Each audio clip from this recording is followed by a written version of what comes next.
अस्सलामुअलैकुम। आज बने हैं ये कुछ डिफरेंट और यूनिक से लेबनीज रोल। खाने में बहुत ही मजेदार होते हैं और बनाने में भी आसान होते हैं, जिन्हें आप बासानी फ्रीज कर सकते हैं और बवक्त जरूरत इस्तेमाल कर सकते हैं। क्या आपने पहले कभी बनाए हैं? जरूर बताइएगा। इसके लिए एक पतीले में एक बड़े साइज का आलू, जिसको बड़े टुकड़ों में कट कर लिया है, इसे साथ ही आधा कप मटर, आप फ्रोजन या फ्रेश जो चाहे इस्तेमाल करें। ये आधा कप फूल गोभी के फूल, ये एक मीडियम साइज की गाजर जिसे छोटे टुकड़ों में काट लिया है, ये 1 कप या सब्जियों के गल जाने के हिसाब से पानी, और ये 1 चाय का चमचा नमक डालकर इन तमाम अज़ा को आपस में मिक्स करेंगे और इसमें बॉयल आने के बाद इसे ढककर दरमियानी आंच पर 10 मिनट के लिए इतना पकाएंगे कि तमाम सब्जियां गल जाएं और डाला गया पानी खुश्क हो जाए। अब 10 मिनट बाद देखिए, चेक कर लेते हैं। तमाम सब्जियां अच्छे से गल चुकी हैं और इसमें पानी भी मौजूद नहीं है। अब इन तमाम सब्जियों को मैशर की मदद से अच्छी तरह से मैश कर लेंगे। अब मैश करने के बाद इसे मैं 10 मिनट के लिए ऐसे ही छोड़ देती हूँ ताकि ये थोड़ा सा ठंडा हो। अब 10 मिनट बाद ये इसमें 1 कप श्रेड की हुई चिकन को लहसुन अदरक और नमक डालकर बॉईल करके श्रेड कर लिया था। इसे साथ ही एक हरी मिर्च जो कि बहुत तीखी है, जिसे बिल्कुल बारीक चॉप कर लिया है। ये 1/3 कप बारीक कटा हुआ हरा धनिया, ये 1 खाने का चमचा बारीक चॉप किया हुआ लहसुन, 1 चाय का चमचा कुटी हुई लाल मिर्च, आधा चाय का चमचा कुटी हुई काली मिर्च और ये 1 चाय का चमचा चिकन पाउडर डालकर इन तमाम अज़ा को आपस में अच्छी तरह मिक्स करेंगे। इस टाइम आप नमक चेक कर लीजिए, क्योंकि नमक सब्जियों को बॉईल करते टाइम डाला था। अगर फिर भी कम लगे तो डाल लीजिए। मिर्ची भी आप अपने हिसाब से कम या ज्यादा कर सकते हैं। देखिए, तमाम अज़ा आपस में अच्छे से मिक्स हो गए हैं। अब इसमें ये आधा कप चीज, आप मोज़रेला या चेडर जो चाहे इस्तेमाल करें, इसमें डालकर इसे हल्के हाथ से मिक्स कर लेंगे। अब ये मटेरियल तैयार है। अब चलते हैं ट्रे रेडी करने की जानिब, जिसके लिए एक ट्रे लेकर इस पे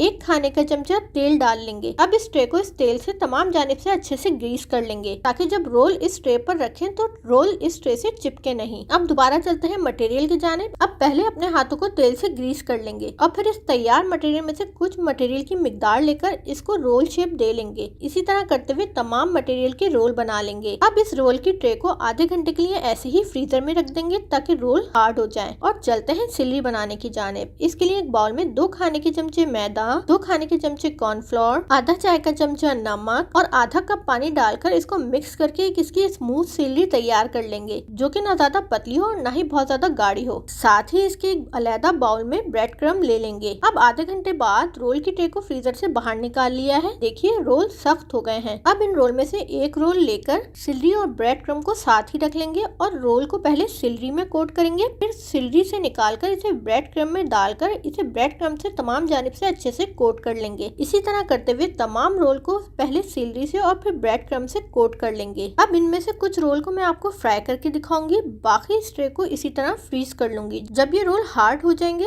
तो फिर इन्हें ट्रे से निकालकर जिपर बैग या फिर कंटेनर में डालकर स्टोर कर लेंगे और फिर जब जरूरत होगी तो फ्राई करने से 10 मिनट पहले फ्रीजर से निकाल लेंगे और मीडियम गर्म तेल पर डालकर फ्राई कर लेंगे। अब चलते हैं इनमें से कुछ रोल को फ्राई करने की जानिब, जिसके लिए कढ़ाई में फ्राई करने के हिसाब से तेल ले लिया है। अब इस तेल के दरमियाना गर्म हो जाने के बाद इसमें तैयार रोल एक एक करके डालकर पहले कुछ देर इसे ऐसे ही फ्राई होने देंगे। फिर कांटे की मदद से इनको हिलाते हुए तमाम जानिब से गोल्डन कलर आ जाने तक फ्राई कर लेंगे। अब गोल्डन कलर आने पर इसे तेल से निकालकर पहले इसे पेपर टॉवल पर रखकर इसका इजाफी तेल जज्ब करेंगे। फिर इसे सर्विंग डिश पे सेट कर केचप और मायो चप के साथ सर्व करेंगे। शुक्रिया।